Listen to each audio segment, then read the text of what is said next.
This is Sarah Miller with putapininit.com, and this is Jacob. He's awake from his nap. And today is my very first YouTube tutorial, and I'm going to teach you all how to make your own Christmas stockings.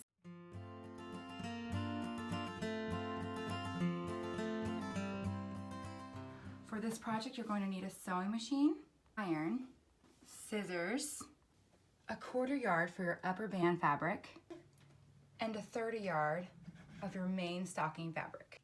Optional accessories include a rotary mat, a rotary ruler, and a rotary blade. Just download the pattern that I have added to the bottom of this video, and you'll get page 1, page 2, and page 3. You'll also get this upper band pattern, and I've cut out the pieces so I can show you quickly how to put this together.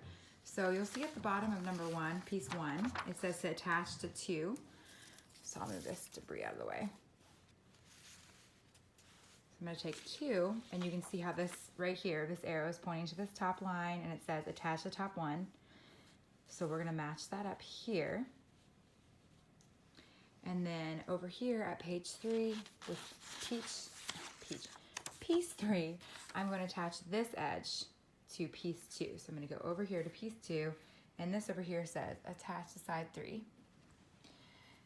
And there you can see the sock pattern.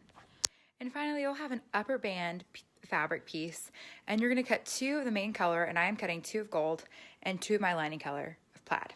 All right, let's get started. I'm cutting 2 pieces from my gold sequin fabric of the upper band piece.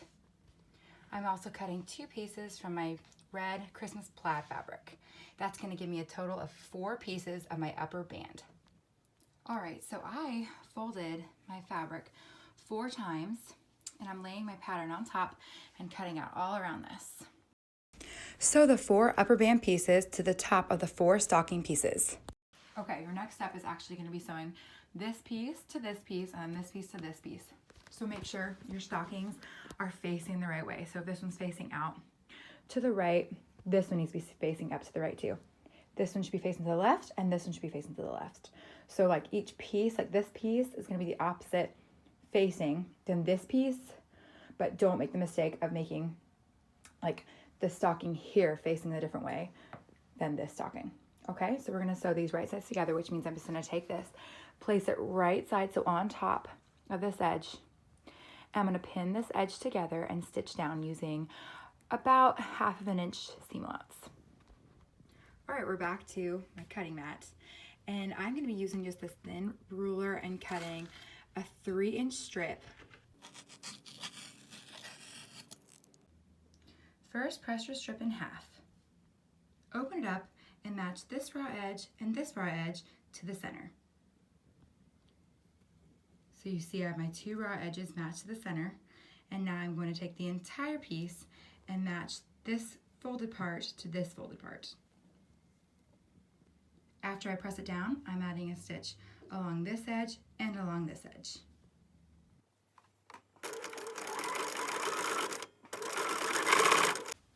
I cut my finished loop to 5 inches because that looked like the perfect size to hang at my stocking.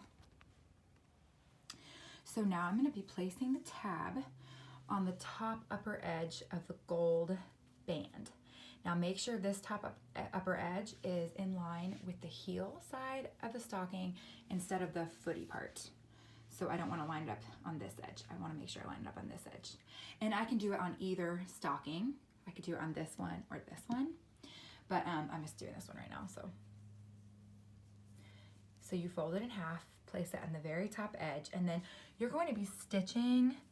So as you can see, my gold fabric stretched a bit, so I may trim that first, but I can kind of eye where I need to be stitching it. But you want to stitch pretty close to the edge, and you can go ahead and knot it a couple times just to reinforce the strength of the tab, because you know it's going to be hanging from the mantle, and who knows, my little baby may grow up. Well, he's going to grow up and probably tug at the stockings eventually one day. So I'm going to give it a lot of knots, but just make sure your seam allowance is 1/4 inch from the edge or smaller, because our final stitch is going to be 1/2 inch from the edge, and I want to make sure it just sews right over where your stitching is before, so you won't see it when you flip it all right side out. And this will make more sense when everything is finished. All right, it's all stitched. So now I'm going to take this entire stocking and place it right sides together on top of this stocking, and I'm gonna pin it really well. And you're gonna do a final stitch all around the edge. So the first places you're gonna wanna pin are going to be where the two gold bands start and end, right here.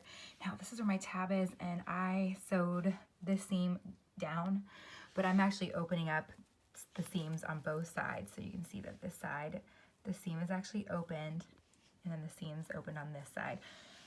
I'm not too worried about this one. In fact, I should probably close this seam just so it's in line with this one, but it's not the end of the world. For me, I just feel like I get a cleaner match when I do that. And then you're gonna continue pinning all the rest. All right, I have everything pinned, and now you may wonder how this is going to work, but it does, I promise. So what you're going to be doing is start your sewing at this pin and finish and go all around, but then stop at this next pin, leaving about a 6 to 8 inch hole on the lining stocking. So mine, that doesn't have the gold edge here. All right, so this is all stitched and the pins have been removed. And now what I'm going to do is, especially around the curved edges or any of the corners, I'm going to clip just about leaving an 1/8 inch between the stitching and the fabric edge, and just kind of going through here and trimming. And this may seem like a waste, but you definitely want to do a lot of clips like this around the corners, because this allows your stocking to really take shape. So continue all around. I would do, especially around this base part, you probably don't have to worry about this, the part that is just straight, and then definitely around the other side of the stocking. When you're done with your trimming and your clipping, go ahead and flip all of your stocking through that hole. So everything's gonna be pulled through. Okay, as you can see, everything's flipped right side out, and it looks a little funny right now, but the next step is going to be closing up this inside hole, and all you're gonna really do is take your iron and press the seam closed, and then just add a top stitching knotting in the beginning and the end, and then you'll tuck this stocking inside this one and you'll be finished. Here I am at the iron. I'm gonna be pressing this seam together. So as you can see, I'm stitching pretty close to the edge, and still holes here. I'm gonna stitch it all the way to the edge of that hole and knot it. And that is all I have to do. And that wraps up my very first YouTube tutorial on how to make your own Christmas stockings. If you like the leather labels that you see on my stockings, I'm including a link to my website that has a tutorial on how to do this yourself.